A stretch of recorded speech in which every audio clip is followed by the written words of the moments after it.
네, 안녕하세요. 저는 미래연구교육훈련실 김원혜라고 하고요.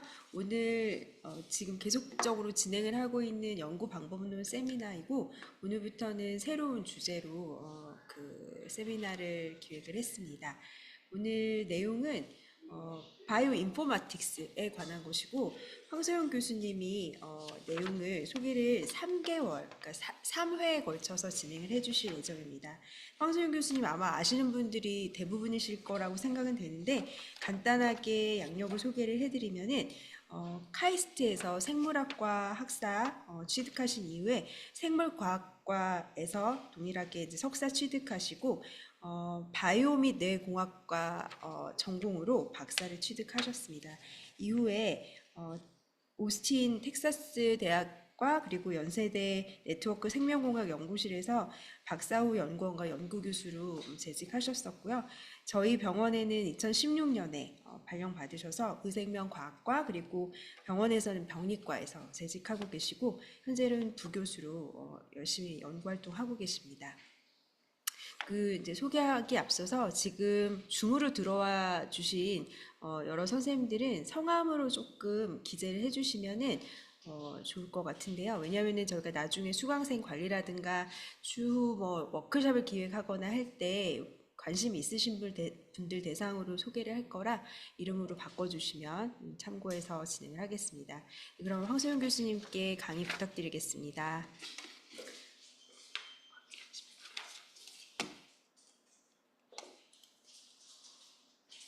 네, 부탁드릴게요. 네, 안녕하세요. 소개해 주셔서 감사합니다. 저는 소개받은 대로 병리과 황소연입니다. 차미래의학연구원 연구방법론 세미나 임상연구를 위한 생명정보학 개론에 대해서 소개하도록 하겠습니다. 네, 제 소개를 가지고 왔는데 이미 소개를 해주셔서요. 현재 분당차병원 병리과에서 교수로 NGS 고용암 패널 검사를 진행을 하고 있고요. 그리고 첨단 오믹스 센터 유전체 연구팀에서 연구를 수행하고 있습니다.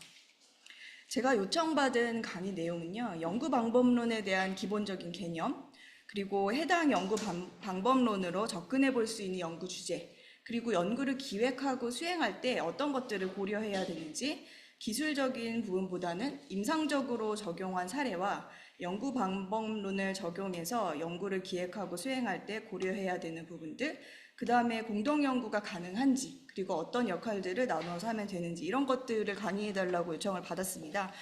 아무래도 저 앞에서 이제 박준호 교수님이랑 정재균 교수님께서 최신 커링 엣지 테크놀로지의 기술적인 부분들을 이제 강의를 충분히 잘 해주셔서 저한테는 기술적인 것보다는 이제 바로 적용할 수 있는 사례와 고려해야 되는 것들을 이제 알려달라고 하셨다고 생각해서 그렇게 강의를 구성을 했고요.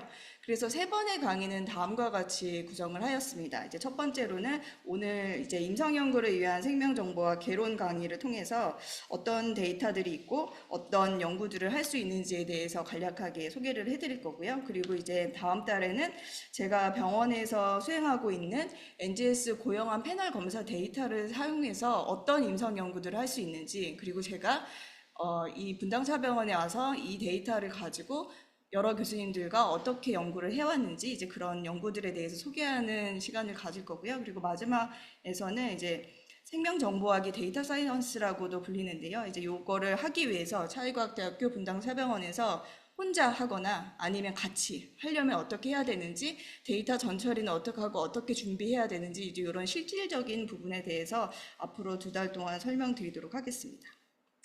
오늘은 이제 개론적인 부분이고요. 임상연구를 위한 생명정보학. 그래서 일단 생명정보학이 뭐고 역사가 어떻게 되는지에서 설명을 하고요. 그리고 생명정보학은 데이터가 없이 할 수가 없는 거기 때문에 생명정보학을 하기 위해서 연구에 활용 가능한 빅데이터가 어떤 종류들이 있는지, 그리고 그 데이터들로 어떤 연구들을 할 수 있는지 소개해드리고, 마지막으로 우리 분당차병원 임상 교수님들께서 연구를 잘 하고자 하실 때 차미래의학연구원에서 어떤 지원들을 해드리고 있는지 이렇게 3가지로 나누어서 설명드리도록 하겠습니다. 그래서 먼저 생명정보학의 정의에 대해서 설명하도록 하겠습니다. 생명정보학은 이제 영어로 바이오 인포메틱스라고 하는데요. 예, 생명을 뜻하는 바이오와 정보학을 뜻하는 인포메틱스라는 이 두 단어가 만나서 생성된 단어입니다. 그래서 제가 이제 생명정보학의 정의를 문헌에서 찾아보았는데요. 2001년 이제 논문에 다음과 같이 정의가 되어 있었습니다.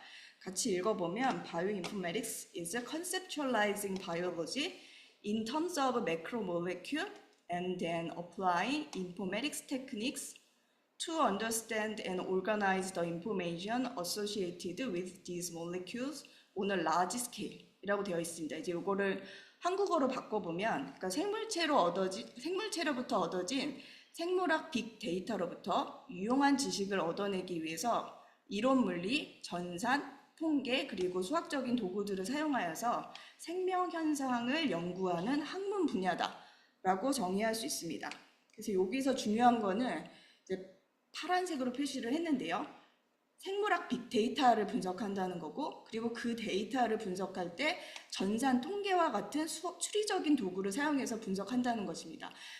생물학이지만 이제 수리적인 이런 도구를 사용하지만 그래도 여전히 생명정보학은 생명 현상을 밝히고 이해하려고 하는 생물학의 한 분야라고 할 수 있습니다. 근데 이제 교수님들이 이제 요거를 제가 많이 헷갈리는 이유가 생명정보학이 생물정보학이라고 불리기도 하고 전산생물학이라고 불리기도 하고, 그리고 또한 이제 단순한 부속의 합이 아니라 생명현상이 시스템 전체에 대한 분석 또는 수리적인 모델링을 강조하는 용어로서 시스템 생물학, 이렇게 여러 가지 단어들이 혼재하다 보니까 이건 뭐고 저건 뭐야 이렇게 좀 헷갈리시는 것 같아요. 근데 이제 모두 다 이제 생물정보학이든 전산생물학이든 시스템 생물학이든 다 생명정보학이라고 이해하시면 되고요. 하지만 이제 이렇게 다른 언어들을 쓰는 이유는 조금 다른 측면들을 부각시키기 위해서 쓰는 용어들이지만 결국에는 전체가 다 생명정보학을 일컫는 단어다, 이렇게 생각하시면 될 것 같습니다. 그래서 생명정보학의 정의는 이렇게 정의를 할 수 있고요. 그런데 이제 제가 드린 이 생명정보학의 정의가 굉장히 범위가 넓거든요. 이제 학문적인 분야, 수리적인 도구적인 분야를 봐서도 그렇고요. 그러니까 생물학 빅데이터부터 이런 수리적인 방법을 사용해서 하는 모든 학문이 생명정보학에 들어오기 때문에 굉장히 넓은 분야인데, 특히 우리가 제일 관심 갖고 많이 사용하는 통계적 방법이나 인공지능 기법 방법으로 이렇게 제가 벤 다이어그램을 그려봤거든요. 근데 이제 통계적 데이터 분석 및 모델링 방법도 생명정보학에 들어와 있고, 인공지능 기반 모델링 방법도 생명정보학에 들어와 있습니다. 그런데 요즘에 워낙 딥러닝 기반 모델링 기술 방법들이 월등하게 좋은 그 성과를 내다 보니까 뭐 딥러닝 기반은 또 새로운 거 아니야? 이렇게 생각하실 수도 있는데, 딥러닝 기반 모델링 방법은 전체 인공지능 기반 모델링 방법의 일부라고 생각하실 수 있습니다.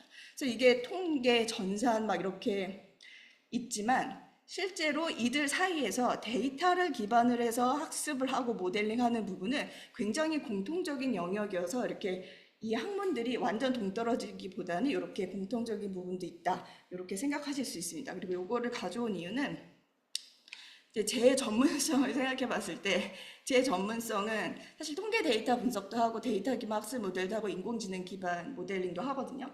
근데 이제 요 전체에서 한 3분의 2 정도의 데이터를 제가 섭렵해봤고 분석해봤고 전문성이 있다고 생각이 들어요. 그러니까 통계적으로 너무 깊은 그런 분석 방법은 제가 또 공부를 해서 해야 되고, 인공지능 기반 뭐 특정 병원 이미지 데이터 분석이다, 그러니까 그런 것들, 그러니까 제가 전문성이라고 표현하지 않은 이 바깥 부분도 할 수는 있지만 이제 하려고 하면 시간이 많이 걸리고 공부를 해서 해야 하고, 이제 그런 문제가 있다라는 것을 이제 설명을 드리고 싶고요.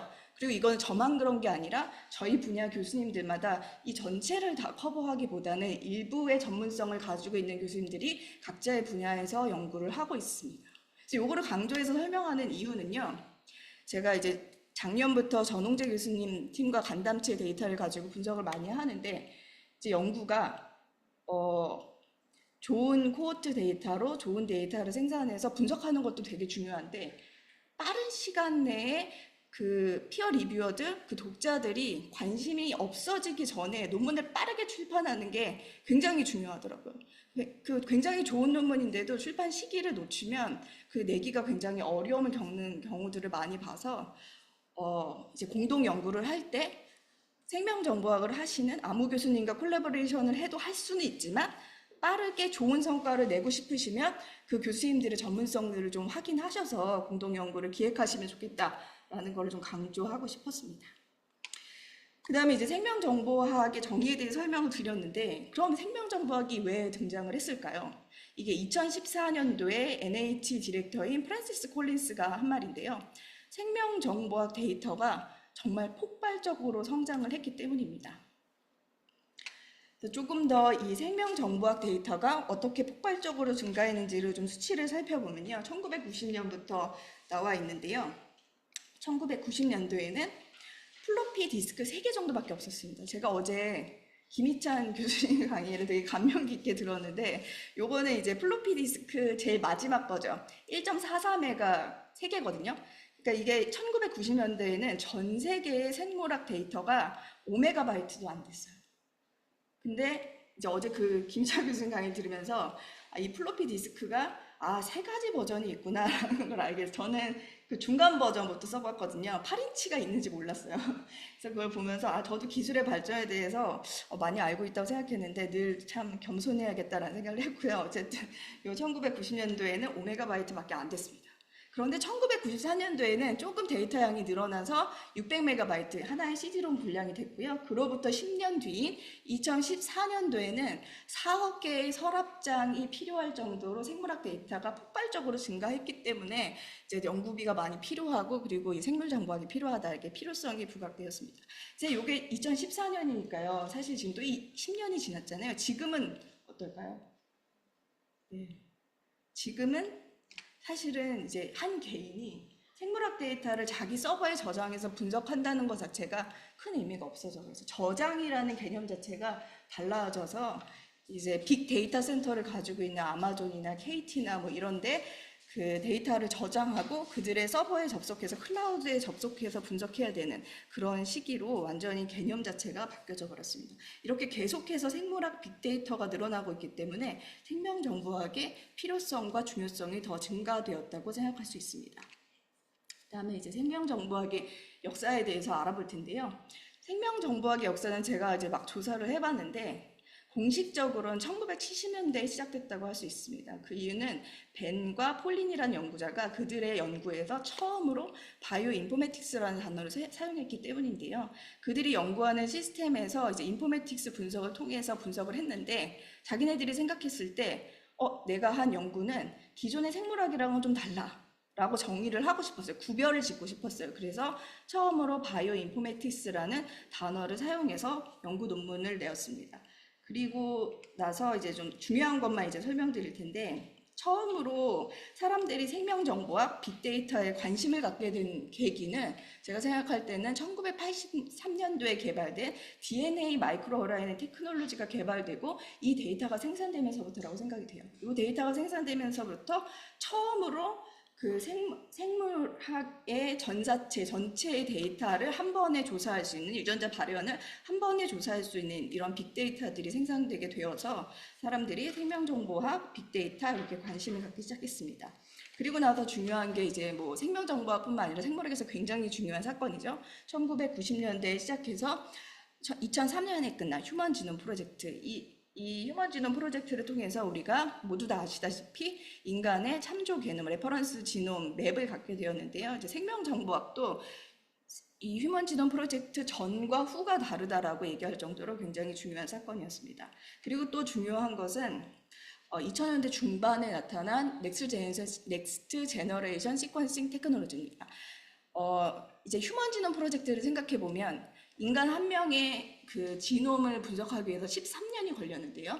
이제 이 넥스트 제너레이션 시퀀싱 방법을 통해서 한 사람의 지놈을 분석하려면 몇 시간 아니면 하루 아니면 다 분석이 가능합니다. 그렇게 놀랍게 기술이 발전을 했고요.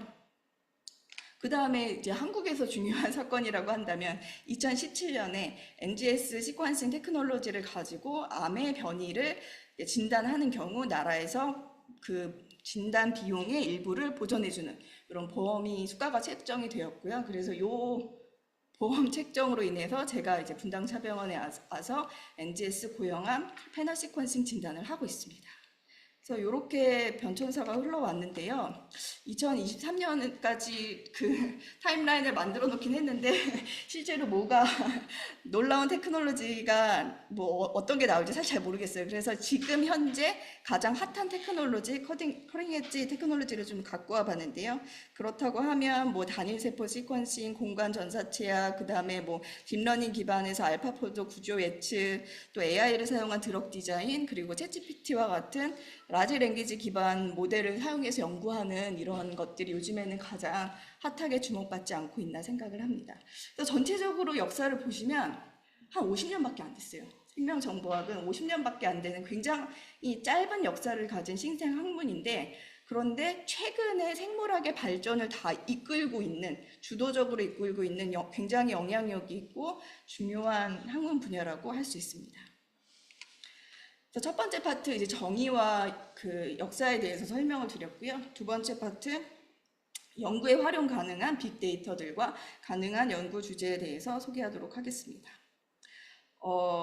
첫 번째로는 제가 생각할 때 병원 데이터에서 가장 중요한 것은 환자 코호트라고 생각을 해요. 환자 코호트가 정말 제일 중요한 데이터고, 그 환자들의 기본 정보, 그리고 임상 테스트, 뭐 그런 시험 결과 수치들이 잘 정리되어서 등록되어 있는 게 굉장히 중요하다고 생각합니다. 특히 임상시험 환자 코호트는 정말 중요하다고 생각하고요. 그 외에도 뭐 병리 이미지, mRNA 이미지, CT 결과 등 굉장히 많은 데이터가 있는데, 교수님들이 이런 데이터들을 진료하시면서 데이터베이스에 잘 넣으시고, 클리니컬 데이터 웨어하우스 우리가 구축이 돼 있잖아요. 이제 그것들을 잘 이제 필요하실 때 추출하셔서 분석해서 뭐 인공지능 모델링도 하실 수 있고 여러 가지를 하실 수가 있거든요. 그래서 그렇게 활용하시면 가장 좋을 거라고 생각이 들어서 제일 먼저 환자들의 임상 데이터가 빅데이터다라고 들고 왔고요. 저도 이제 앞에서 말씀드린 대로 병원에서 NGS 고용암 페널 시퀀싱 진단을 하고 있으니까요. 요거를 통해서 다양한 연구를 교수님들과 하고 있습니다. 그래서 이 파트는 다음 달에 설명드리도록 하겠습니다. 그리고 두 번째는 이제 환자 시료로, 환자 코호트에서 확보한 환자 시료로 생산하는 빅데이터, 오믹스 데이터인데요. 이 파트는 사실은 지난 8개월 동안 박준호 교수님과 정재경 교수님께서 굉장히 잘 설명해 주셔서 저는 오늘은 되게 간략하게 설명하고 넘어가도록 할 거고요. 그 외에도 국민건강보험공단, 그리고 심평원 빅데이터도 있고요. 그리고 저희는 특히 뭐 문헌 데이터를 포함한 공개 데이터를 활용해서 연구하는 것도 굉장히 많이 하고 있습니다. 이거를 하나하나 설명드리도록 하겠습니다. 그래서 이건 박준호 교수님 강의 자료에서 가져온 건데요. 이제 오믹스는 어떤 대상의 총체를 의미를 하는 것이고요. 그래서 관심 있는 한두 개의 유전자나 단백질을 연구한다기보다는 유전체 전체, 그리고 단백질 전체를 분석해서 언바이어스드하게 그 데이터와 생명 현상의 특성을 분석하고 이해하고 중요한 것들을 발굴해 나가는 연구라고 생각을 하시면 될 것 같습니다. 그래서 이게 어려운 이유가 제가 논문 볼 때도 느끼는데요. 계속 나와요. 옴스, 오믹스. 정말 끊임없이 나오거든요. 교수님들이 이걸 보시면 되게 헷갈리실 것 같아요. 여기도 뭐 지노믹스, 에피지노믹스, 트랜스크립토믹스, 프로테오믹스, 메타볼릭스 이렇게 다 있잖아요. 그래서 제 생각에 교수님들이 이거를 다, 임상 교수님들은 다 아실 필요는 없다고 생각하고요. 근데 이제 내가 한두 개 유전자가 아니라 전체 환자 시료에서 이제 포괄적으로 전체 데이터를 보면서 분석하고 싶다라고 하면, 근데 그거를 단백질이나 대사체, 대사 물질 기준으로 연구를 하고 싶다. 그럼 박준호 교수님한테 연락하시면 되고요. 그 외에 나머지는 정재인 교수님 유전체 팀에게 연락하시면 됩니다. 이제 그것만 기억하시면 될 것 같아요. 내가 한두 개 유전자가 아니라 환자 시료에서 전체 데이터를 생산해서 분석을 하고 싶은데 단백체, 대사체냐? 그 외에 다른 거냐?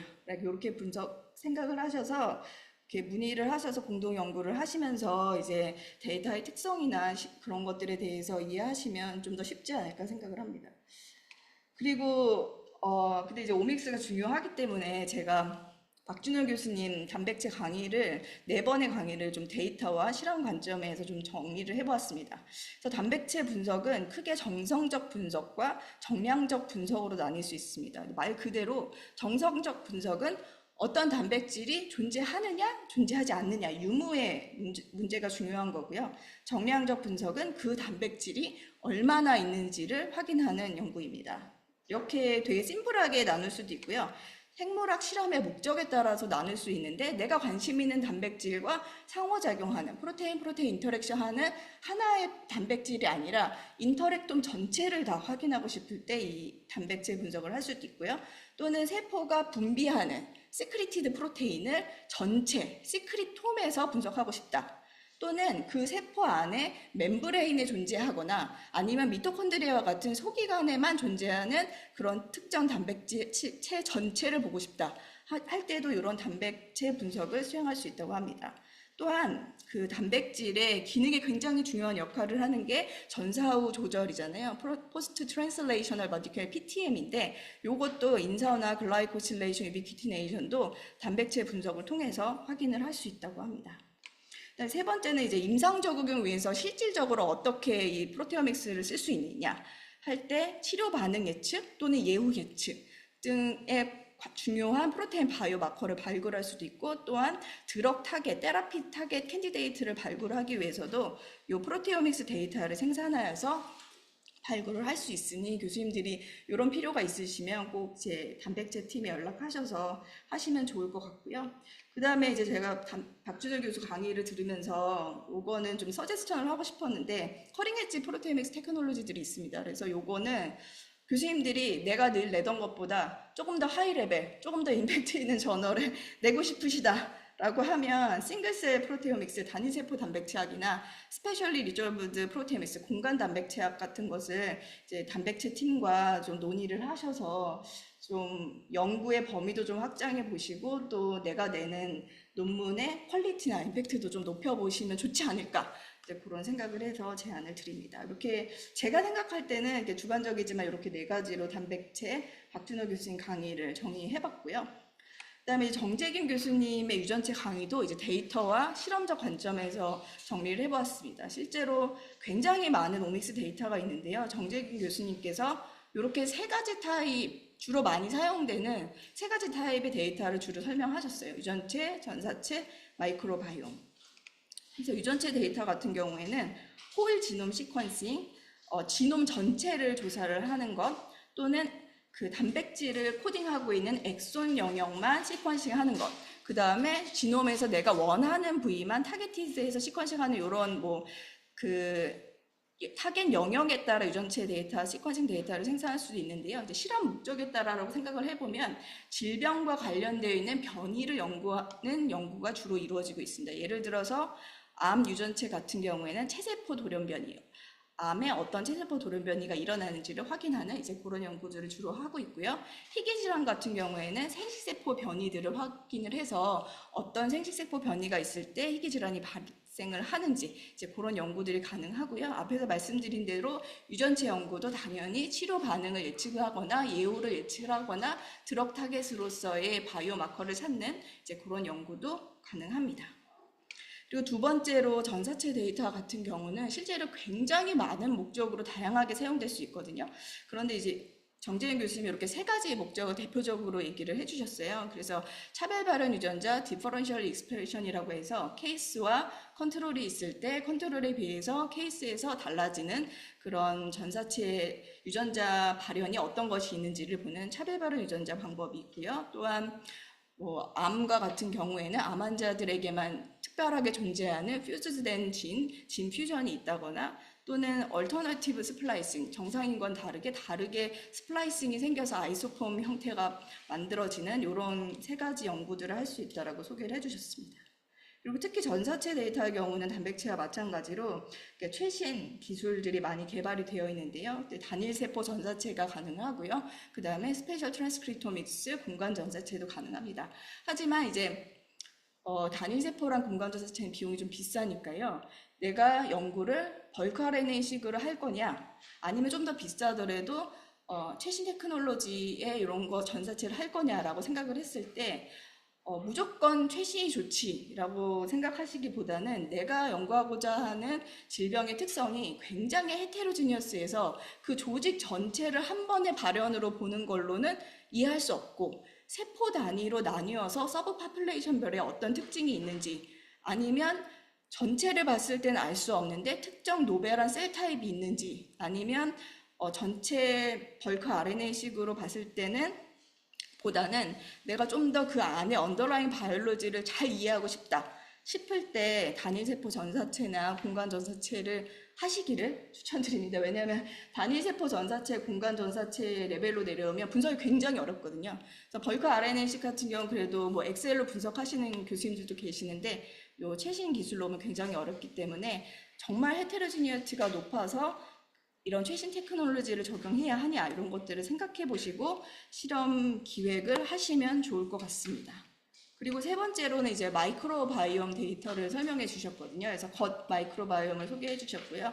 이 겉 마이크로바이옴을 볼 때는 주로 이제 마이크로바이오타 컴포지션 구성이 어떻게 됐는지를 연구를 많이 하는데 그 외에도 다이버시티나 펑션 프레딕션과 같은 연구를 할 수 있다고 소개해 주셨습니다. 그래서 제가 이렇게 8번의 8개월 동안 진행된 강의를 굉장히 압축적으로 데이터와 실험 관점에 대해서 예제 사례는 다 빼고 이제 설명을 드렸는데요. 나 이 강의를 못 들었는데, 들었으면 좋았을 텐데 라고 생각하시는 분들이 많이 있을 것 같아요. 그래서 이제 의료연구원 연구방법론 세미나 게시판에 이제 강의 자료와 강의 동영상이 다 올라와 있습니다. 그래서 내가 못 들었지만 내가 이런 기술은 알고 싶고 어떻게 연구하는지 더 자세히 알고 싶어 라고 생각하시는 분들은 이제 요 세미나 게시판에 가셔서 원하시는 강의를 클릭하셔서 들으시면 좋을 것 같습니다. 그래서 앞에 오믹스 데이터까지 설명을 드렸고요. 이제 세 번째로 국민건강보험공단 심평원 빅데이터 소개를 하도록 하겠습니다. 제가 이 건보 데이터나 심평원 빅데이터를 자주 분석하는 사람은 아닌데요. 과제에서 한번 분석해야 되는 필요가 생겨서 이제 데이터를 살펴봤거든요. 지금 보여드리는 이 웹사이트가 심평원 빅데이터 사이트고요. 그래서 저도 이 데이터베이스에 대해서 많이 듣긴 했는데 막상 제가 써보려니까 사이트 찾는 것도 어렵고 모든 과정들이 어렵더라고요. 그래서 한번 그냥 제가 경험했던 거를 공유해드리면 좋지 않을까라고 생각을 했습니다. 그래서 이 연구는 강남차병원 김민경 교수님이랑 같이 했던 연구이고요. 비만 여성과 난임 사이에 어떤 연관성이 있는지를 분석하고자 했습니다. 그래서 강남차병원 데이터랑 심평원 데이터를 통해서 비만과 난임이 분명 관련이 있다라고 알고 있는데 어떤 관련이 있는지 조사하려고 했습니다. 그래서 1년 차에는 이제 김민경 교수님이 강남차병원 데이터를 주셔서 분석을 해봤는데요. 좀 기대랑 다르게 나왔어요. 그러니까 저희가 기대했던 거는 비만이면 난임이 된다라고 알고 있었거든요. 그래서 BMI가 높아질수록 임신율이 떨어질 거다라고 생각했어요. 그러니까 지금 X축은 BMI고요. 이제 쉽게 언더웨이트, 노멀, 오버웨이트, 오비스, 익스트리미 오비스, 고도비만 이렇게 나뉘어져 있는데요. 이 위에가 Y축이 임신율이에요. 그래서 근데 이제 저희가 나이가 임신에는 나이가 굉장히 중요하기 때문에 40세를 기준으로 나눴는데요.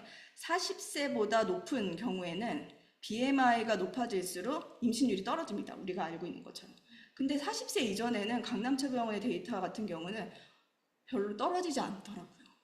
그러니까 젊을 때는 비만이 별로 난임에 영향을 주지 않는 거예요. 근데 나이가 들면 비만일수록 이제 아이 갖기가 힘들어지는 이런 결과를 얻게 됐고요. 이것보다 저희가 더 놀랐던 거는 BMI가 18.5 이하로 저체중인 경우에는 나이와 상관없이 임신율이 떨어집니다. 저희 되게 놀랐어요. 그래서 김민규 교수님한테 이거 알고 있는 거냐, 원래 이런 거냐 이렇게 여쭤보기도 했었거든요. 근데 이제 이 결과가 강남차병원만의 결과일 수도 있잖아요. 그래서 이제 심평원 데이터를 가지고 분석해보자라고 했는데요. 이제 여기서 좀 제가 말씀드리고 싶은 게 심평원 데이터를 분석하려고 하셔도 병원 IRB가 필요합니다. 그리고 병원 IRB를 얻고 나서 심평원 데이터 사용 허가도 받으셔야 돼요. 그래서 내가 당장 내일부터 분석해야지 한다고 해서 분석할 수 있는 게 아니에요. 그리고 또 이제 말씀드리고 싶은 게 IRB 심사 받아보신 분은 알지만 심사하는 날짜가 딱 정해져 있어요. 병원마다. 그래서 딱 정해진 날짜에만 심사가 이루어지기 때문에 그 전에 잘 제출해야만 빠르게 심사를 받을 수 있습니다. 그래서 그 날짜를 놓치면 다음 달까지 또 기다려야 되거든요. 그래서 시간이 생각보다 많이 소요가 되고요. 심평원 데이터 심사도 마찬가지예요.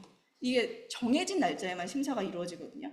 그렇기 때문에 요 날짜를 놓치면 또 한 달을 기다려야 해서 이제 연구를 기획하실 때 이 심평원 데이터를 분석하려면 생각보다 시간이 많이 걸린다. 이런 것들을 염두에 두시고 이제 기획을 하시면 좋을 것 같습니다. 어쨌든 저희도 병원 IRB 심사를 받고 심평원 데이터 허가를 받아서 데이터를 분석을 했습니다.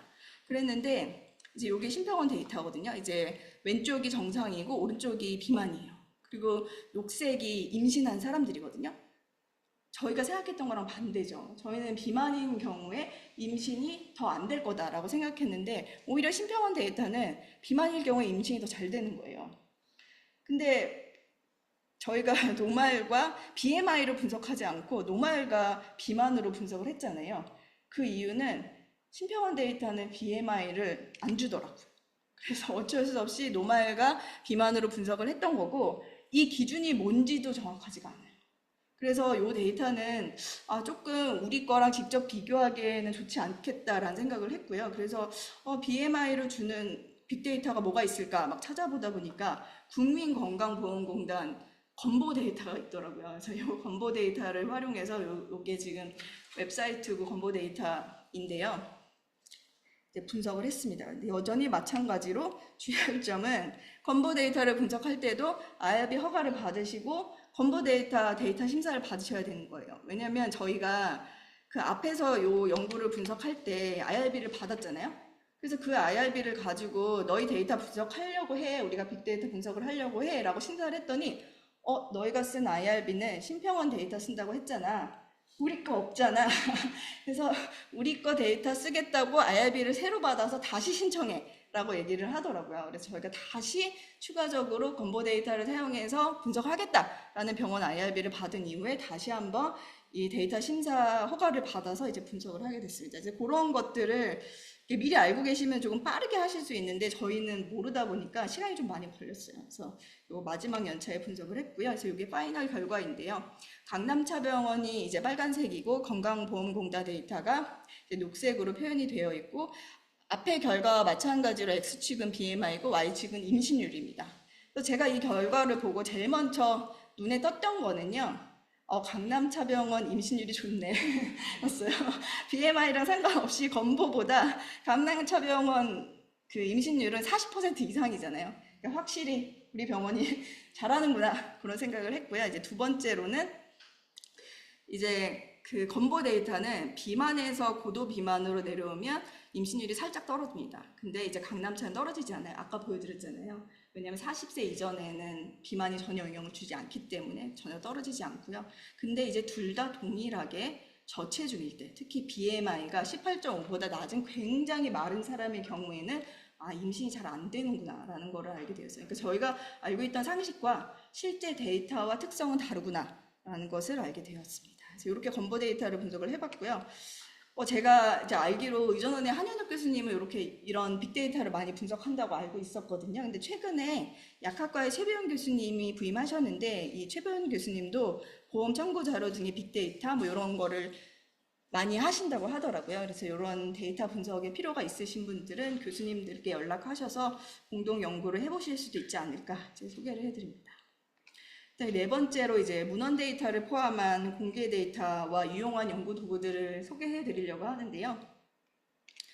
가장 이 펌페이지는 다 아실 것 같아요. 의료 데이터 말고도 여러 가지 연구 데이터들이 연구 논문들이 이제 다 모여 있는 거고요. 그래서 여기서 검색하셔서 필요한 연구 논문들 결과들을 확인하시고 이제 그것들 연구에 활용하실 수 있습니다. 근데 요즘에는 펌메드보다 챗 GPT를 더 많이 쓰실 것 같아요. 그렇죠? 네, 챗 GPT를 더 많이 쓰실 것 같은데 저도 챗 GPT의 유료 버전을 결제해서 사용하고 있거든요. 그래서 제가 새로운 연구 분야를 하고 싶다. 그러면 이제 챗 GPT한테 이러이러한 연구 분야 요즘 최신 트렌드 논문들 알려줘 이렇게 질문을 하거든요.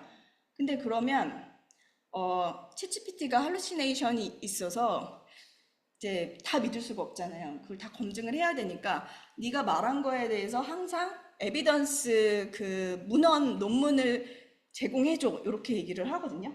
근데 그렇게 얘기를 하면 얘가 제공을 해줍니다. 그런데 그 링크를 타고 들어가면 논문이 아니에요. 논문이 아니고 웹이고 이상한 출처 정말 믿을 수 없는 그냥 웹에 있는 정보이거든요.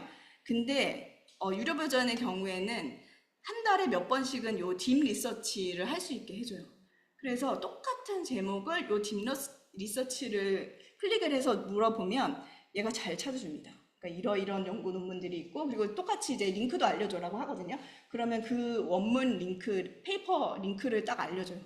그래서 유료 버전을 쓰시는 분들은 내가 정말 중요한 연구다, 그런 트렌드를 알고 싶다라고 하면 이 딥러스치 기능을 좀 사용해 보시면 좋지 않을까. 그러니까 무제한으로 쓸 수 있는 건 좀 많이 비싸잖아요. 근데 유료 버전 그렇게 안 비싸거든요. 그래서 한번 써보시면 좋지 않을까 생각이 들고요. 사실은 이 펀메드 챗 GPT보다 여기서 제가 말씀드리고 싶었던 거는 이 데이터를 가지고 의학 분야에서는 시스테매틱 리뷰나 메타 어널리시스 논문을 쓰실 수가 있습니다. 이 주제에 대해서는 사실 분당차병원에서 몇 년 전에 도서관에서 세미나를 하신 적이 있어요. 의학 교수님들이 쉽게 논문을 쓸 수 있는 방법 중에 하나가 시스테매틱 리뷰랑 메타 어널리시스다. 이렇게 해서 이제 쓰는 방법들에 대해서 쭉 세미나를 해주신 적이 있는데, 제가 그 정보가 강의 정보가 있는지 좀 분당차병원 게시판에 있는지 좀 찾아봤는데 안타깝게도 그 정보는 없더라고요. 하지만 딱 요 키워드 시스테매틱 리뷰, 그 다음에 메타 어널리시스로 이렇게 검색을 해보거나 챗GPT한테 물어보시면 챗GPT 특히 활용하셔서 이제 논문들 쫙 검색하시고 어떻게 분석하시는지 검색해보시면 굉장히 손쉽게 요런 문헌의 요런 스타일의 논문을 쓰실 수 있을 거라고 생각이 돼요. 요거는 이제 관심이 있으시면, 시간만 있으시면 하실 수 있는 거라 요 주제를 한번 생각해 보시는 건 어떨까, 이렇게 제안을 드리고 싶었고요. 두 번째는 발현 데이터거든요. 이제 발현 데이터를 소개해드린 이유는 전사체 데이터가 생명 현상을 이해하는 데 기본이 되는 데이터이기 때문에 굉장히 많이 활용하시기 때문에 이제 소개를 해드리는데요. 지금 보여드리는 건 진 익스프레션 옴니버스라는 데이터베이스입니다. 그래서 미국의 데이터베이스고요.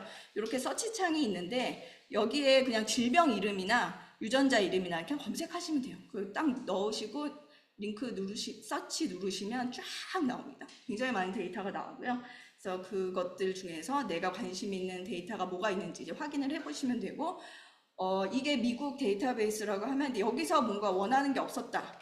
그러면 이제 유럽의 EBI에서 제공하고 있는 익스프레션 아틀라스에서도 검색하실 수가 있습니다. 근데 물론 여기서도 없을 수가 있는데, 이거는 앞에 건 미국 데이터베이스, 이건 유럽 데이터베이스거든요. 그래서 이거를 활용하셔도 되고요. 저는 주로 어떻게 쓰냐면, 제가 오믹스 데이터를 생산해서 실험하기 전에 혹시 비슷한 데이터가 있어서 내가 생각한 가설대로 그런 결과들이 나오는지를 확인하기 위한 용도로 테스트 분석으로 쓰기도 하고요. 또는 내가 오믹스 데이터를 생산하고 나서 밸리데이션 해야 되는데 혹시 비슷한 데이터가 있어서 내가 발견한 디스커버리가 이 비슷한 데이터에서 동일하게 나타나는지, 그런 밸리데이션셋 개념으로도 활용을 하거든요. 근데 만약에 없으면 활용할 수가 없는데, 만약에 밸리데이션 셋이 있다. 그러면 다시 추가 밸리데이션 데이터 생산하지 않고 이제 논문을 쓰실 수가 있으므로 이제 이런 데이터베이스를 잘 활용하셔서 알아두시면 시간과 노력을 절약하실 수 있을 것이라고 생각을 합니다. 근데 이제 제가 발현 데이터만 소개했지만 교수님들의 그런 필요나 그런 게 모두 다 다르잖아요. 그래서 제가 그걸 다 설명을 해드릴 수는 없어서 포털 사이트를 갖고 왔어요. 그러니까 왼쪽에 있는 게 NCBI 미국 포털 데이터 사이트고요. 그래서 이제 인기 있는 리소스, 뭐 펀메드, 블라스트 뭐 이게 쫙 있는데, 이제 NCBI 들어가셔서 내가 원하는 뭐 에피지노믹스에 관심이 있던지 그러면 그런 것들을 찾아보실 수 있고요. 그다음에 이게 미국 사이트라면 그거에 대응하는 유럽 사이트가 꼭 있습니다. 그래서 EBI 데이터베이스에 들어가시면 이제 여기도 Explore all our data resource and tools라고 해서 이제 필요하신 그런 리소스가 있는지 여부를 확인을 하실 수가 있고요. 여기서 끝낼까 하다가 우리나라 사이트 가지고 왔어요. 네, 코빅이라고 국가생명연구자원정보센터인데요. 이제 한국의 NCBI가 되겠다라는 목표로 이제 서비스를 많이 하고 있고 데이터를 많이 모으고 있는데, 앞에 NCBI나 EBI에 비해서 뭐 너무 그거에 비하면 부족하겠지만 앞으로 우리나라 그 연구비로 생산되는 데이터들은 이제 우리나라 기관에 많이 이제 기탁하도록 이제 정책적으로 하고 있거든요. 그래서 앞으로는 우리나라 환자들의 데이터나 뭐 이런 것들이 많이 쌓여서 활용되지 않을까라는 기대를 해봅니다. 그래서 이런 포털 사이트 사용하셔서 제가 소개해드리지 않은 그 리소스 타입도 한번 검색해 보시면 좋을 것 같고요. 그다음에 뭐 대표적으로 암 유전체 같은 경우는 그 사이트가 굉장히 많습니다. TCGA, ICGC 같은 이제 컨소시엄 데이터도 굉장히 많고요. 그 다음에 그런 컨소시엄 데이터들을 가공해서 만든 C바이오 포탈이나 뭐 제나 브라우저는 이런 데이터들이 굉장히 많습니다. 그래서 제가 대표적으로 가져온 것은 C바이오 포탈이라는 그런 웹사이트인데요. 정말 쓰기 쉽게 만들어져 있어요. 그래서 아마 암 유전체 연구하시는 교수님들이 이미 다 사용하고 계실 거라고 생각이 들고요. 그다음에 제나 UCSC에서 개발한 제나 브라우저도 동일한 파이프라인으로 다 분석을 진행을 해서 이제 동일한 데이터셋을 제공을 해주고 있거든요. 그래서 이것도 굉장히 유용해요. 우리가 프리프로세싱을 다 할 필요가 없어요. 그냥 원하는 그 캔서 데이터를 그냥 다운로드 받으셔서 분석을 하시면 돼서 이것도 굉장히 유용한 데이터베이스입니다. 그리고 만약에 내가 관심 있는 드럭이 세포조에서 어떻게 반응하는지, 센서티브한지, 레지스턴트한지 뭐 이런 정보를 알고 싶다고 하시면 댐맵 데이터베이스를 활용하시면 되거든요. 그래서 교수님들이 머릿속으로 상상하시는 것은 사실은 이렇게 검색창이든 챗GPT한테 물어보시면 굉장히 많은 데이터베이스들을 소개해 줄 거예요. 근데 이제 저는 굉장히 대표적인 것들을 들고 왔습니다. 그다음에 이제 캔서만 하면 아쉬우니까 컴플렉스 디지즈의 경우에는 지와스 카탈로그나 UK 바이오뱅크 이런 것들을 활용할 수 있지 않을까 생각을 했고요. 요거 보여드리는 거는 지금 지와스 카탈로그고 그다음에 이거는 UK 바이오뱅크입니다. 그래서 아마 강의 자료로 이게 나가게 될 것 같아서 이게 링크나 이런 것들을 좀 상세하게 달았어요. 그다음에 6번째 희귀질환 같은 경우는 뭐 클린바 데이터베이스 이미 다 사용하고 계실 것 같아요. 이제 이런 데이터베이스 활용하실 수 있고요. 그다음에 7번째 이제 마지막으로는 이제 쓰기 쉬운 웹툴들을 소개해 드리려고 하는데 제일 첫 번째는 휴먼넷입니다. 휴먼넷은 사실 버전 2는 제가 만들었어요. 버전 2는 제가 만들어서 논문으로 퍼블리시를 했고요. 근데 현재 가장 최근 버전은 버전 3가 나와서 교수님들이 쓰실 수가 있습니다. 그래서 휴먼넷은 어떻게 생각하시면 되냐면 우리 인간들의 소셜 네트워크가 있잖아요. 그래서 휴먼넷은 유전자들의 소셜 네트워크다 라고 생각을 하시면 돼요. 그래서 유전자 사이에 기능이 비슷하면 그 유전자들을 연결해서 만든 네트워크거든요. 그래서 여기 지금 분석 방법을 선택해라 라고 되어 있는데 네트워크 기반에서 디지즈 진을 예측을 할 수도 있고 아니면 내가 원하는 진이 어떤 디지즈 정보를 갖고 있는지 이런 것들을 다 할 수 있습니다. 사실은 디지즈 정보를 사용하지 않았거든요. 근데 유전자들 사이에 기능이 연결되어 있다는 정보만으로도 이제 디지즈랑 관련된 그런 것들을 확인을 하실 수 있습니다. 그래서 저는 주로 어떻게 쓰냐면요. 물론 디지즈에 관련된 이 대표적으로 쓰라고 하는 이 툴로도 쓰기도 하지만 저는 주로 내가 어떤 A 유전자에 관심이 있다. 그럼 그거를 그냥 넣어요. 유전자 이름을 검색해서. 그러면 그 유전자와 연결되는 다른 유전자들이 쫙 나오거든요. 그러니까 내가 관심 있는 유전자와 관련 있는 유전자가 어떤 게 있는지를 찾을 수가 있는 거고요. 그리고 만약에 질병으로 검색할 수도 있는데 그러면 그 질병에 이미 알려진 유전자들이 쫙 나옵니다. 그런 식으로 쓸 수도 있고요. 제가 가장 많이 쓰는 건 이제 마지막인데요. 제가 뭔가 바이올로지를 쫙쫙쫙 찾았어요. 근데 이제 패스웨이 이름 말고도 조금 더 직관적으로 이해하기 쉬운 네트워크 그림 보여주고 싶잖아요. 그럼 여기다가 이제 관련 있는 유전자들을 넣는 거예요. 그러면 이제 네트워크 그림이 굉장히 예쁘게 나옵니다. 그래서 그걸 직관적으로 논문의 마지막 그림으로 만들기 위해서도 많이 사용을 하고 있습니다. 그래서 교수님들도 이게 쓰기 되게 쉽거든요. 한번 써보시면 좋을 것 같고요. 이게 조금 마음에 안 든다. 그러면 이제 좀 비슷한 스트링 데이터베이스라는 것도 있습니다. 이것도 연구자분들이 많이 좋아하시더라고요. 근데 비슷한 개념이에요. 근데 조금 방법은 다른데 비슷한 도구로 사용하실 수 있고요. 그 다음에 또 연구자들이 많이 사용하시는 것이 인제뉴어티 패스웨이 어널리시스가 있습니다. 그래서 인실리코전에서 서비스를 하고 있는데요. 이것도 이미 많은 연구자분들이 이미 많이 사용하시고 계신 서비스예요. 근데 이제 저는 잘 안 쓰는 이유가 유료거든요. 그래서 저는 잘 안 쓰는데 이게 뭐 교수님들이 여럿이 모여서 같이 쓰자라고 하면 그렇게 부담되는 비용은 아니라고 하더라고요. 이것도 마찬가지로 논문의 그 패스웨이 레벨에서 이 바이올로지를 설명하고자 할 때 굉장히 쉽게 사용해서 결과를 얻을 수 있는 유용한 도구라고 생각이 들고요. 그 다음에 진 패턴이라는 도구도 좀 설명해 드리고 싶은데 저희는 사실은 잘 안 써요. 왜냐면 저희는 그냥 바로 R이나 파이썬 같은 걸로 코딩을 해서 분석을 하기 때문에 잘 안 쓰는데 최근 들어서 이 진 패턴을 가지고 코딩 없이 그냥 이 진 패턴만 가지고 분석을 쫙 수행해서 우리 메서드 보면 뭐 프로그래밍 전혀 나오지도 않고 진 패턴 써서 우리 분석했어. 서브 클러스터링 하고 뭐 하고 했어. 이런 논문들이 자주 나오더라고요.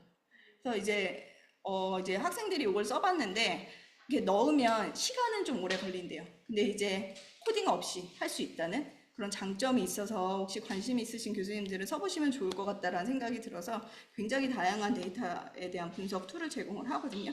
그래서 소개를 해드리고요. 그다음에 게슈탈트는 이제 정재인 교수님 세미나에서 한번 소개를 하더라고요. 그래서 제가 한 번 더 강조하는 의미에서 패스웨이 데이터 분석, 그다음에 앞에 설명드린 케이스 컨트롤 데이터에서 차별 발현되는 유전자 리스트를 내가 가지고 있다. 그러면 그 유전자의 진 심볼과 폴 체인지 값을 쫙 얻을 수 있거든요. 요거를 그냥 넣으시면 어떤 패스웨이들이 인지되는지 쫙 정보를 주기 때문에 이것도 굉장히 쉽게 교수님들이 사용해 보실 수 있는 웹툴이라고 생각이 듭니다. 그래서 거의 다 됐고요. 이제 마지막에 차미래의학연구원이 연구를 잘하고 싶은 우리 임상 교수님들을 위해서 어떤 지원을 하는지 이제 소개를 해드리려고 하고요. 이게 다 완벽하지 않고 더 있을 수도 있는데 제가 이해하기로는 크게 요 세 개의 센터가 있는 것 같습니다. 의료 빅데이터 연구센터, 첨단 오믹스 센터, 그리고 AI 의료 연구센터 이 세 가지가 있는데요. 제가 이해하기로는 이제 의료 빅데이터 연구센터는 이 분류에 따르면 약간 통계적 데이터 분석 모델링 쪽에 좀 가깝지 않나라고 생각을 하고요.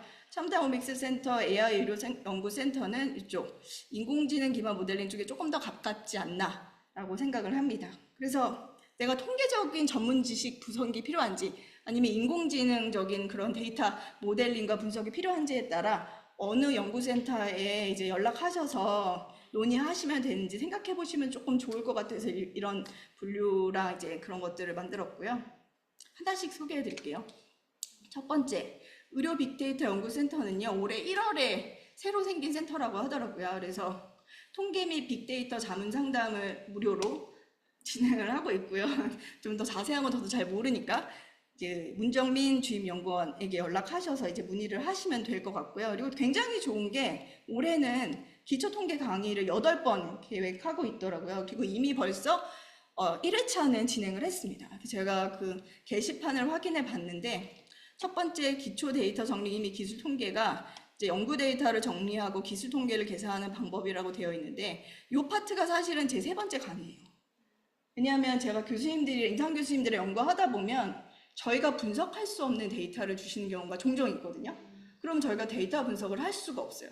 그래서 근데 그거를 우리가 또 마음대로 정리할 수가 없는 게 그 용어들이나 뜻이나 분류를 어떻게 했는지 저희가 모르잖아요. 그러니까 사실은 임상 교수님이 그 연구 데이터는 좀 깔끔하게 정리를 해주시면 저희랑 콜라보레 하실 때 되게 좋거든요.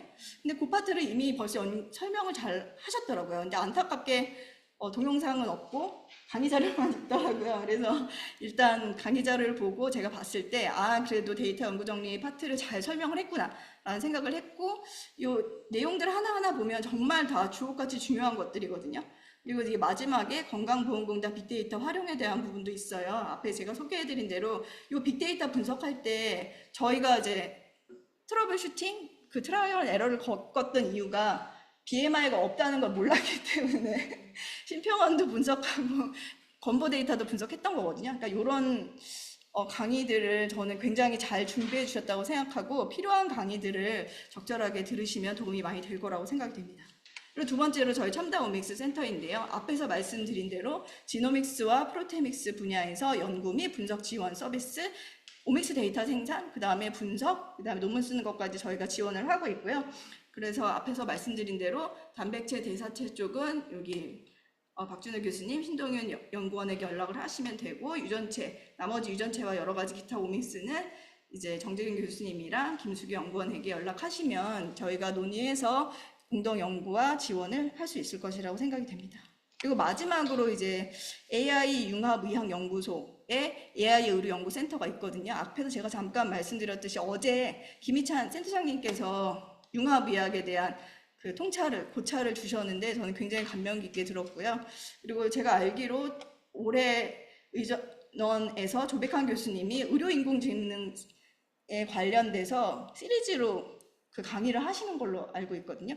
그래서 이런 강의들이 줌으로 쉽게 접하거나 해서 들으실 수가 있으므로 이런 것들을 잘 들으시면 도움이 되지 않을까. 이제 그렇게 생각을 하고 이제 AI나 병원 이미지 데이터나 이런 거에 분석을 같이 공동 연구를 하고 싶다. 그러면 이제 우리 AI 의료연구센터에 연락을 하셔서 이제 공동 연구나 이런 것들을 기획해 보시면 좋지 않을까 생각을 했습니다. 그리고 제가 이제 여러 교수님들을 소개를 해드렸는데 사실은 우리 학교에 굉장히 훌륭한 교수님들이 많거든요. 근데 제가 그걸 다 소개를 못 해드리잖아요. 그래서 훌륭하게도 우리 차미래의학연구원에서 연구자 디렉토리라는 것을 만들어서 배포하려고 한다고 하시더라고요. 그래서 저한테도 연락이 왔고 이제 여러 교수님들한테도 연락이 간 걸로 알고 있는데 너무 바쁘시더라도 귀찮게 생각하지 마시고 공동 연구를 원내든 학교에서 하고 싶은 분들은 이 연구자 디렉토리를 만들어서 이제 우리 조효선 주임이 하는 걸로 알고 있는데 그 데이터를 주시면 저희가 요거를 만들어서 교수님들께 배포되면 어떤 교수님이 어떤 전공으로 뭘 하는지를 알 수 있으니까 좀 더 손쉽게 효율적으로 공동 연구를 하고 연구 결과도 빨리 산출해낼 수 있지 않을까라는 생각을 합니다. 오늘 강의를 정의를 하면요. 제일 먼저 생명정보학 정의에 대해 소개를 했습니다. 생물체로부터 얻어진 대량의 데이터로부터 유용한 지식을 얻어내기 위해서 이론물리, 전산, 통계, 수학적인 도구를 이용해서 생명현상을 연구하는 학문 분야입니다. 생명정보학은 1970년도에 시작된 신생학문이지만 놀랍도록 빠르게 발전하여서 영향력이 큰 학문이고요. 오늘 수업은 이제 개론 수업 인트로에 가깝기 때문에 이제 생명정보학 연구에 활용 가능한 빅데이터의 종류와 이제 가능한 연구 주제들을 되게 빠르게 설명을 해드렸고 또한 차미래의학연구원에서 어떤 연구 지원을 하고 있는지를 소개해드렸습니다. 네, 강의를 들어주셔서 감사합니다. 저희 첨다 오믹스 센터 개소식 할 때고요. 저희 실험실 아이들이고 저희 병리과 교수님과 그 선생님들입니다. 네, 강의 들어주셔서 감사합니다. 네, 질문 있으시면 해주시면 좋겠습니다. 일반적인 얘기인데요. 네. 뭐 이런 그 언어들 있잖아요. 파이썬이나 R 네. 이런 프로그램들을 이런 그 바이오 인포메틱스용으로 하려면 얼마나 필요한가요? 꼭 해야 되나 하지 않아도 되나 어느 정도는 해야 되나? 네. 실체를 좀 알려주시죠. 네. 우리 김영수 센터장님이 굉장히 중요한 질문을 해주셨는데요. 이제 바이오인포메틱스 분석을 하려고 하면 R이나 파이썬 등을 얼마나 공부를 하고 분석을 해야 되나 이렇게 말씀을 주셨는데요. 사실 프로그래밍 언어 중에서 R과 파이썬이 굉장히 배우기 쉬운 언어에 속합니다. 그래서 R 같은 경우는 사실은 제가 학부 수업을 하고 있거든요. 대학원 수업도 하고. 근데 그렇게 한 학기 수업하고 나면 사실은 다 써요. 진짜 쉬워요. R은 비전문가들을 위해서 만든 통계 분석 언어예요. 그래서 굉장히 쉽기 때문에 사실은 뭐 10시간 정도의 강의면 저는 한 그 3번밖에 안 하거든요. 강의를 3시간짜리 강의. 그래도 애들이 씁니다. 그래서 R은 되게 쉽고요. 그래서 제가 추천하고 싶은 거는 R 같은 경우에는 이제 그 문정민 선생님 그 8번의 통계 강의에도 나와 있는데 그림이 진짜 예쁘거든요. 그래서 통계 데이터 분석해서 예쁜 그림을 그리고 싶다. 그럼 파이썬보다는 R이에요. 근데 이제 R은 아까도 말씀드렸다시피 비전문가들을 위한 통계 분석에 특화된 데이터거든요. 그래서 조금 어렵거나 순차적으로 뭐 복잡한 것들이나 이런 건 잘 못해요. 그래서 조금 더 내가 분석하고자 하는데 자유도가 높고 자유롭게 분석하고 싶고 이렇게도 해보고 저렇게도 해보고 싶고 다양하게 하고 싶다. 그럼 파이썬을 쓰셔야 돼요. 근데 파이썬도 굉장히 쉬운 언어이기 때문에 그렇게 오래 걸리지는 않아요. 근데 이제 제가 교수님들한테 이 프로그래밍 언어를 바로 쓰십시오라고 하지 않는 이유는 교수님들이 너무 바쁘세요. 그래서 학생들은 집중해서 이렇게 막 한 달, 막 몇 달 하면 이렇게 바로 쓰거든요. 근데 교수님들은 그렇게 집중해서 한 달, 몇 달을 하시기가 어렵더라고요. 그래서 네, 근데 실제로 내가 집중할 시간이 있고 하면 이게 그렇게 긴 시간을 들이지 않고 실제적으로 쓸 수 있는 언어들입니다. 답이 됐을까요? 그럼 그거 없이도 네. 교수들은 그냥 분석 가능한가요? 그리고 이제 굉장히 좋은 게 제가 그 3번째 파트에서 조금 자세히 다룰 건데요. 엑셀을 가지고도 많이 분석하실 수 있어요. 예전에는 엑셀이 그냥 데이터를 보여주는 용이었다면 요즘에는 어드밴스드 기능이 굉장히 많이 들어왔어요. 그래서 T-테스트도 가능하고 여러 가지 기본 테스트들이 엑셀에서도 하실 수 있거든요. 근데 이제 저희 같이 다 쓰는 사람에서는 엑셀이 불편해요. 근데 이제 내가 프로그래밍을 모른다. 그러면 엑셀에서 분석하셔도 되고, 그리고 아까 보여드린 진 패턴 같은 경우에 되게 어드밴스드 기능이 많이 들어가 있어요. 그래서 그렇게 쓰셔도 되고, 그 다음에 GEO 데이터베이스 같은 경우는 그 업로드된 데이터마다 다른데 그냥 테이블 형태로 엑셀에서 불러들일 수 있는 그런 테이블 형태로 데이터를 주기도 하거든요. 아예 프로세싱 다 끝나서. 그러면 그냥 엑셀에서 분석하셔도 돼요. 근데 이제 그 데이터마다 달라요. 그냥 로 데이터만 올리는 사람이 있고, 왜냐하면 딱 정해진 게 아니라 내가 어떤 타입의 데이터를 올리느냐의 차이거든요. 그래서 완전 프로세스된 데이터를 올리면 그냥 그걸 받아서 엑셀에서 쫙 분석을, T테스트 같은 걸 쫙 하셔도 되고요. 굉장히 자유도가 많습니다. 저도 아주 잠깐 써보긴 했는데 챗GPT에다가 내가 분석하고 싶은 질문이랑 데이터를 옮기면 얘가 분석을 해주는 거 같더라고요. 네, 김원일 교수님께서 질문이 그래서 믿어도 되는 건가요? 네네네. 김원일 교수님께서 중요한 질문을 해주셨는데요. 챗 GPT에서 이제 분석을 해달라고 요구를 하면 애들이 분석을 해주잖아요. 이제 그거를 믿을 수 있느냐라고 하셨는데요. 저도 이제 챗 GPT한테 익숙하지 않은 이제 통계 도구들이나 뭐 이런 것들을 물어보거든요. 그럼 얘가 유료 버전에서 그런지 모르겠는데, 그래? 그러면 그 데이터 나한테 줘. 내가 분석해 줄게. 이래요. 그래서 제가 그냥 임상 교수님한테 받은 거를 올렸어요. 근데 근데 믿을 수는 있는 게요. 왜냐면 코드를 다 보여줘요. 내가 어떤 코드를 가지고 어떻게 프로그래밍을 하는지를 다 보여주거든요. 이제 R로 하더라고요.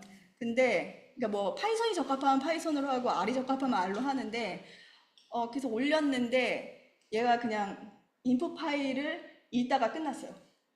그 이유가 뭐냐면, R이 제일 첫 번째 허들이 인풋 파일을 읽고, 그 다음에 라이팅하는 이 IO가 굉장히 친화적이지 않아요. 그러니까 그 조금 윈도우에서는 되게 잡다한 이상한 그것들이 많이 들어가거든요. 그런 게 들어가 있으면 못 읽어요. 근데 얘도 그렇더라고요. 챗GPT도 그냥 프로그래밍 써서 하는 거기 때문에 얘가 읽을 수 있을 만한 수준으로 잘 정제된 데이터를 넣지 않으면 얘가 못해요. 근데 이제 시간이 지나면 그 부분은 해결될 거예요. 왜냐면 R도 계속 발전하고 있고 챗GPT도 계속 발전하고 있어서 그 부분은 좋아지긴 할 텐데, 현재 버전에서는 내가 프로그래밍 할 때 읽을 수 없는 거는 챗GPT도 못 읽는다. 그렇게 생각하시면 되고, 코드가 있기 때문에 그 코드가 틀리지 않은 경우에는 믿으셔도 돼요. 네. 저 코드를 알게 나가야 되네요. 그쵸. 정말 잘 쓰려면 내가 아는 만큼 보이는 거니까요.